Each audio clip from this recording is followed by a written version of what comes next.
दोस्तों, जब से भारत और चीन के बीच एलएसी पर विवाद छिड़ा है, तब से भारत चीन पर राजनीतिक, कूटनीतिक, व्यापारिक, सैन्य स्तर पर हर तरह से प्रतिबंध लगाते हुए नजर आ रहा है। वहीं भारत चीनी कंपनियों को भारतीय सरकारी टेंडर से बाहर निकालना हो या चीनी प्रोडक्ट को पर धीरे धीरे प्रतिबंध लगाना हो, यहाँ तक कि चीन में बसी कंपनियों को सब्सिडीज और इंसेंटिव देकर भारत की ओर आकर्षित करना हो, जो कि काफी ज्यादा कारगर भी साबित होती हुई नजर आ रही है। यहाँ तक कि बहुत सारी कंपनीज हैं जो कि भारत में अपनी कंपनी को शिफ्ट करने के लिए आगे के प्रोसीजर पर कार्य भी कर रही है। यहाँ तक कि बात कर ली जाए तो सीधे शब्दों में कहें तो चीन की हर तरह से कमजोर करने के लिए और उस पर दबाव बनाने के लिए भारत सरकार किसी भी तरह का कोई भी कसर नहीं छोड़ रही है।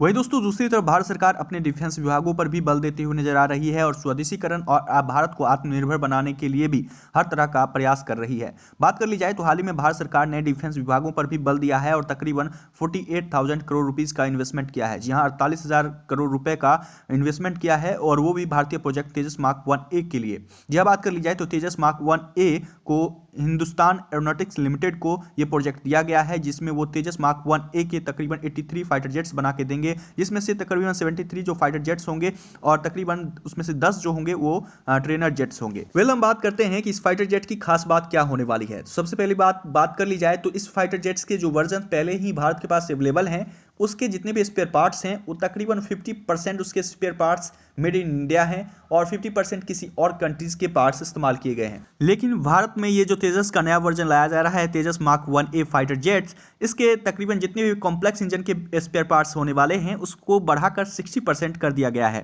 जी हाँ, जितने भी पार्ट्स होंगे 60% जो होगा मेड इन इंडिया होगा। यहाँ तक कि भारत सरकार अब चाहती है कि जितना हो सके मेड इन इंडिया प्रोडक्ट्स ही इस्तेमाल किया जाए, वो चाहे फाइटर जेट्स हो या जिस भी तरह का प्रोडक्ट्स बनाया जाए भारत में। वहीं इस फाइटर जेट्स की सबसे बड़ी खास बात यह भी होने वाली है कि ये लाइट वेट होगा और हवा में किसी भी तरह का मूवमेंट लेना इसके लिए बहुत ही आसान होगा और दूर से ही अपने टारगेट को अचीव करके उस पर हमला भी कर सकता है। और यहां तक कि जो हमलावर फाइटर जेट्स होगा, यानी कि दुश्मन का जो फाइटर जेट होगा, वो अपने इस फाइटर जेट को देख पाना उसको काफी ज्यादा मुश्किलात सामने आएंगी, क्योंकि ये फाइटर जेट काफी लाइट वेट होने वाला है, काफी छोटा होने वाला है और यहां तक कि अपने टारगेट को भी दूर से ही अचीव करके अपने टारगेट पर हमला कर सकता है। और यहां तक कि बात कर ली जाए, इसके में जो रडार सेट किए गए हैं वो काफी हैवी रडार सेट किए गए हैं और यहां तक कि इसमें किसी भी तरह का मिसाइल डिफेंस सिस्टम का इस्तेमाल किया जा सकता है, यानी किसी भी तरह का मिसाइल डिफेंस सिस्टम इसमें डिप्लॉय किया जा सकता है। यहाँ तक कि बात कर ली जाए तो इसमें ब्रह्मोस मिसाइल का भी इस्तेमाल किया जा सकता है और यहाँ तक कि राफेल में यूज होने वाला बियॉन्ड विजुअल रेंज मिसाइल्स भी इस्तेमाल किया जा सकता है और यहाँ तक कि R-73 air to air missile defence system भी यूज़ किया जा सकता है। तो दोस्तों, इस तरह से किसी भी तरह का मिसाइल डिफेंस सिस्टम का हम इस्तेमाल कर सकते हैं, इसमें डिप्लॉय कर सकते हैं। और दूसरी तरफ बात कर ली जाए तो इसमें हवा में ही इसको रिफ्यूल भी किया जा सकता है।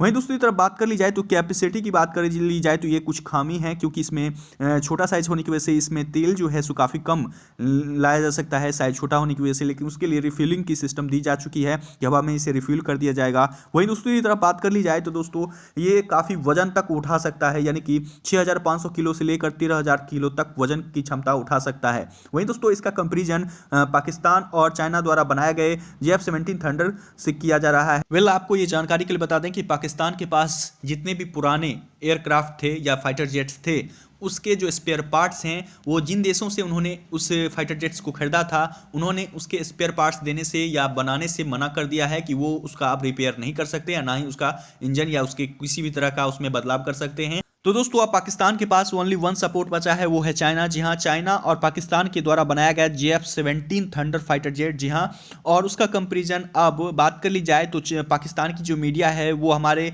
भारतीय तेजस मार्क 1A फाइटर जेट से कर रही है। जी हाँ, बात कर ली जाए, जब से इस बात का अनाउंसमेंट हुआ है तब से वो इस बात को लेकर कह रही है कि क्या JF-17 फाइटर जेट्स क्या तेजस मार्क 1A के मुकाबले कितना ठहर सकती है।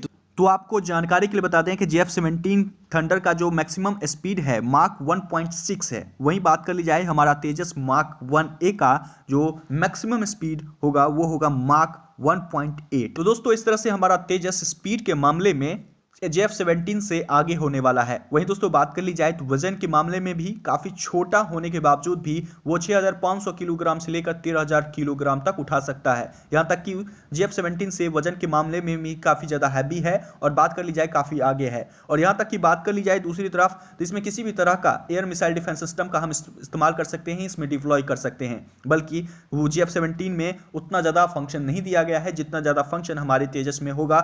और सबसे बड़ी बात, पाकिस्तान को अपने JF-17 फाइटर जेट के लिए चीन पर निर्भर रहना होगा, चीन पर डिपेंडेंट रहना होगा। वहीं बात कर ली जाए हमारे तेजस मार्क 1A फाइटर जेट के लिए, हम खुद जितना चाहे उतना मैन्युफैक्चर कर सकते हैं।